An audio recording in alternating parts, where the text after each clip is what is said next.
Yooka-Laylee! The successor to Banjo-Kazooie, the 3D platforming Collectathon almost series.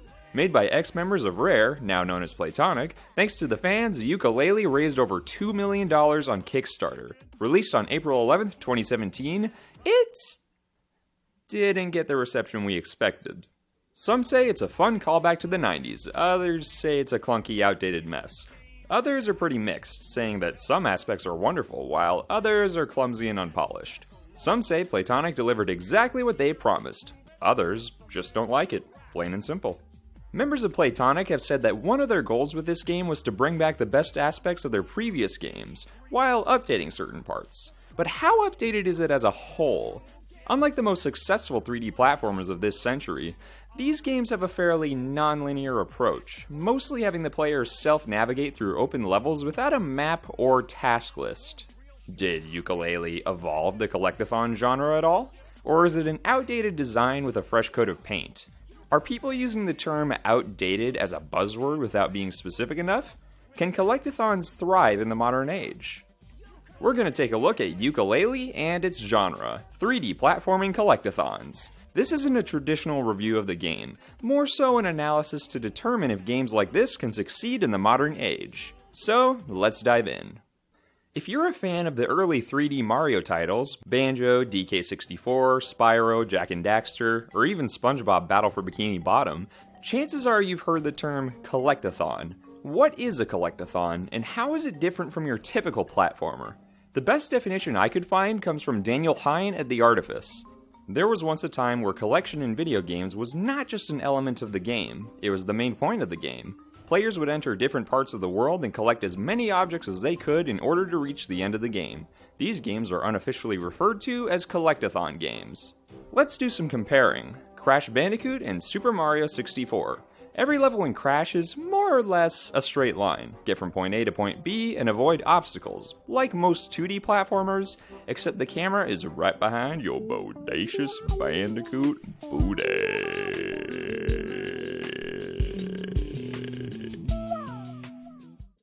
Hey. You'll find bonus levels, but they put you back on track shortly after. Along the way, you can collect gems, which aren't required to beat the game. They're just an optional challenge for dedicated players. The next two Crash games are a slightly different story. At the end of every level, there's a power crystal you need to collect to unlock that section's boss fight. These are very easy to find, right in front of you at the end of each stage. Once you've collected all 5 crystals in a section and defeated a boss, you reach the next section, and the process repeats until you've defeated the final boss. Now let's look at Mario 64. The main levels in this game are far less linear than previous Mario titles, with more emphasis on exploration.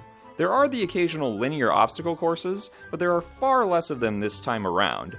Now that there's a Z-axis, the creators chose to make levels that aren't a straight path, but rather big open areas to explore. Well, at least big by standards at the time. But wait! If there's no flagpole or birdie face or roulette box or whatever the hell this thing is, then what's the goal of this game? Every level has 7 tasks for you to complete.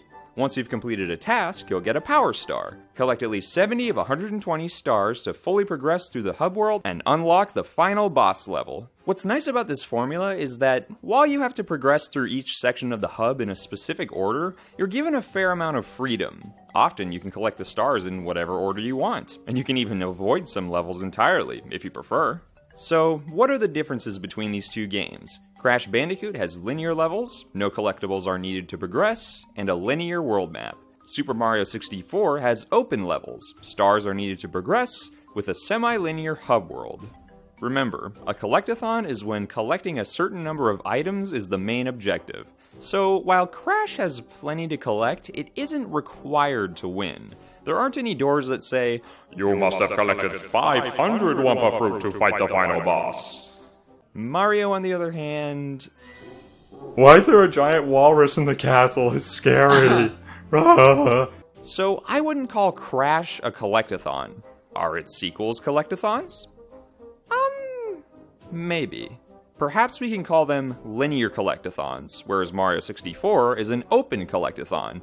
It's like following a straight line versus exploring the inside of a circle.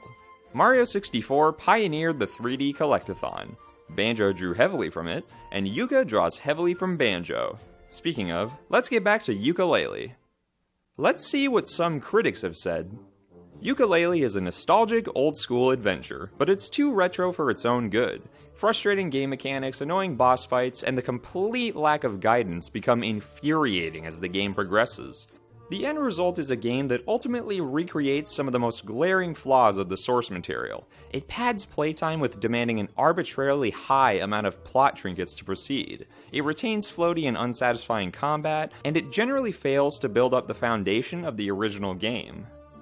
The other update to the Banjo formula, being able to expand worlds, is less successful. Each of the base worlds is clearly incomplete, but expanding them doesn't necessarily improve them. Because most of them have additions in multiple areas and directions, their layouts are hard to follow, and it can be tedious just to figure out where you haven't been yet.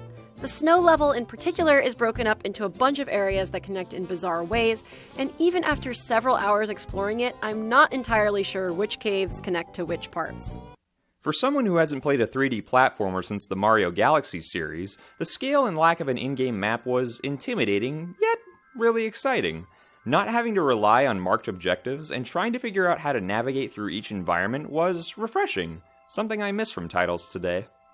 If you want to hear someone roast some critics over the illogical things they've said about the game, go check out Mahler's 7-part series where he critiques both them and the game.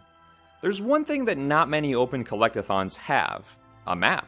You gotta navigate these levels on your own. The only way you could find a map back then was to go out and buy a strategy guide. Those things are redundant now. I think that's the catch. Having to navigate them on your own is part of the appeal, but I don't think everyone enjoys it. For a lot of platformers today, navigation isn't usually part of the challenge. You usually know where to go, it's just a matter of shooting or dodging the obstacles in your way. Yooka-Laylee has the player find their own way around big enclosed areas, using their own memory to keep track of which tasks they have and haven't completed. This formula isn't for everybody, but I think it can work under the right circumstances. This probably works best for the original Banjo-Kazooie, since the worlds in that game aren't too big. They're easy to navigate, and you can keep track of where you've already been. But when DK64 and Banjo-Tooie came along, things got a bit more complicated. The levels grew bigger, and were more of a chore to navigate. Some tasks couldn't be completed until you had the right move, some of which you couldn't learn until later levels. Backtracking, while it can be satisfying, can also feel like running errands. Overwhelming errands. For me, this mostly happened in Banjo-Tooie. I can remember 7-year-old me having a blast with that game, but also being overwhelmed by the amount of crap I had to keep track of and navigate to. I'm looking at you, Quinty Industries. There wasn't a task list or continuously updated map like in Breath of the Wild. The most help you got was character dialogue and a totals list. This was helpful, but it never told you which specific jiggies or golden bananas you'd collected, sometimes resulting in some heavy backtracking. Let me tell you, there's nothing worse than having missed one of those friggin' notes or bananas or precursor orbs or whatever, and having to scan the entire level for it. This is more of an issue for completionists, since these games tend to require only 50 to 75% of these collectibles to reach the final boss. One way the game gets around this issue is with the new Hunter tonic, which whistles whenever you're close to a missing item. Very nice touch, guys. Thank you. Playtonic went traditional, no maps at all. Heck, they didn't even use the warp pads from Banjo-Tooie.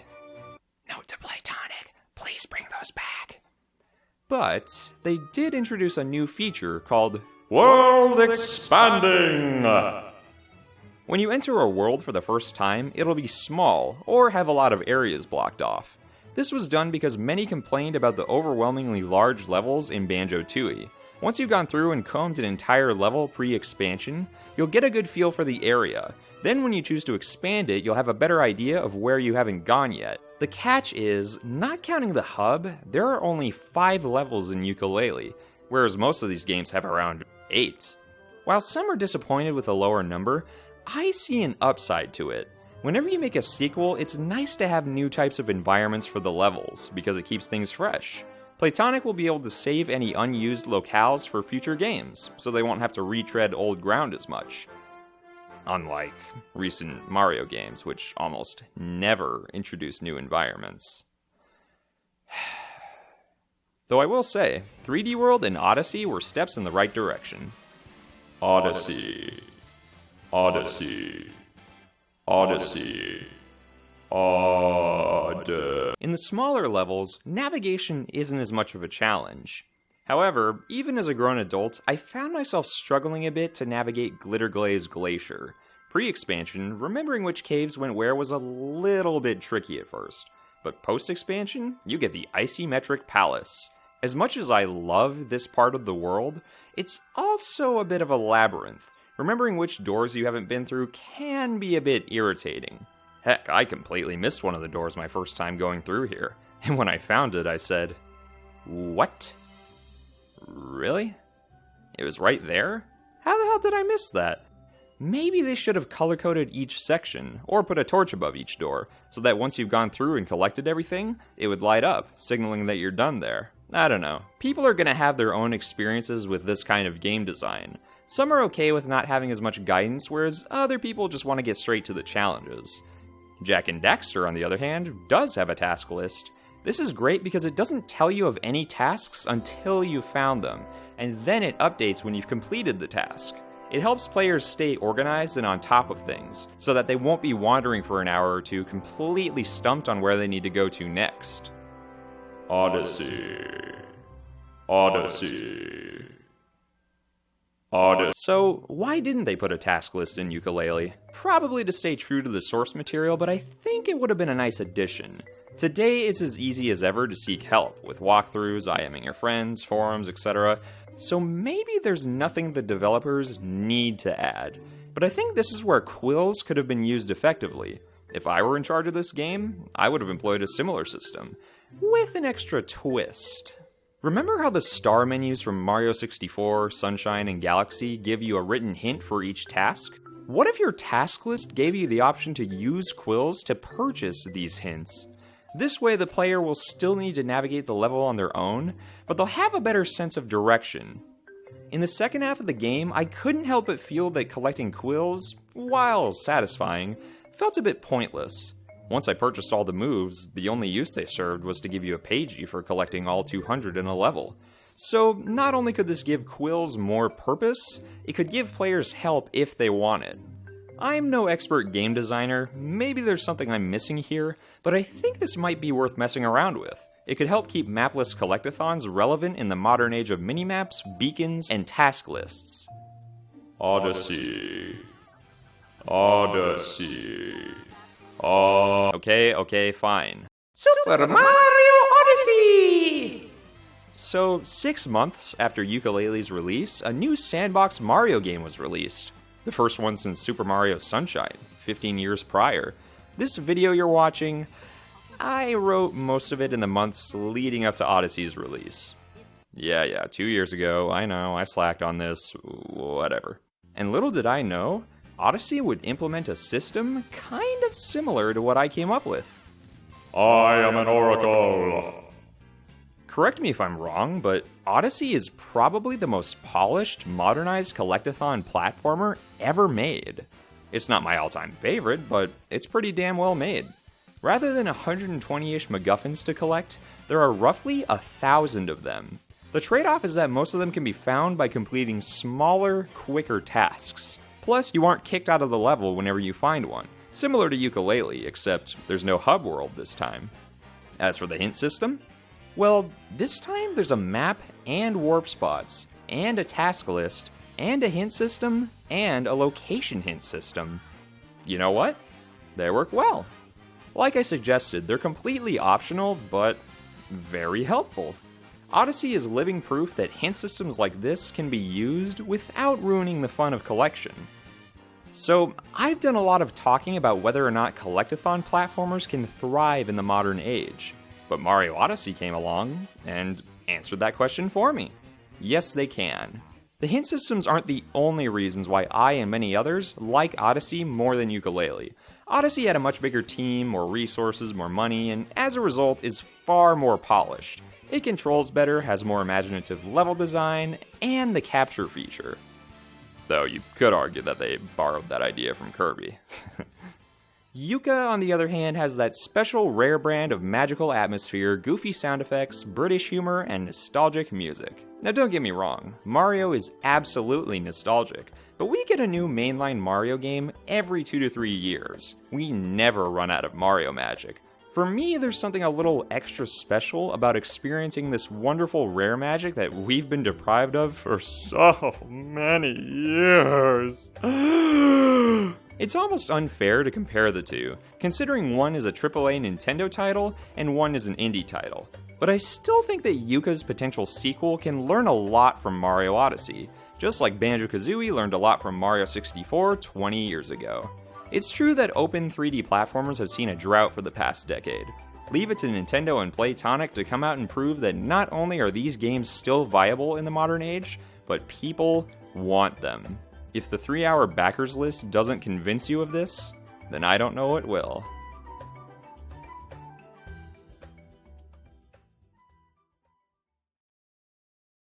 Oh yeah, there are other games like A Hat in Time. I actually haven't played that one all the way through. I'm waiting for the Switch version to be released. So maybe I'll talk about it in a supplement video? Hey, thank you so much for watching this video all the way to the end. What are your thoughts on Collectathon's Banjo and Yooka-Laylee? Were you disappointed with it? Did you love it? Share a comment below. I'd love to chat with you about it. For those unaware, I mainly use this channel to show off my voice acting skills. Time to get some water. I have plenty of Nintendo comic dubs to watch, with even more content planned for the future. What? What? Also, if you want to hear even more geeking out over Rare, my friend and I host a Let's Play show called Royal Goobs. We've played through Banjo-Kazooie, 2E, Conquer, and DK64. But if you'd rather not spend several hours watching a Let's Play, no problem. We've got plenty of quick clips and best of compilations, showcasing our funniest moments at a rapid pace so you'll never be bored. The only thing bigger than Elliot's butt is his heart. Aw, that's nice of you.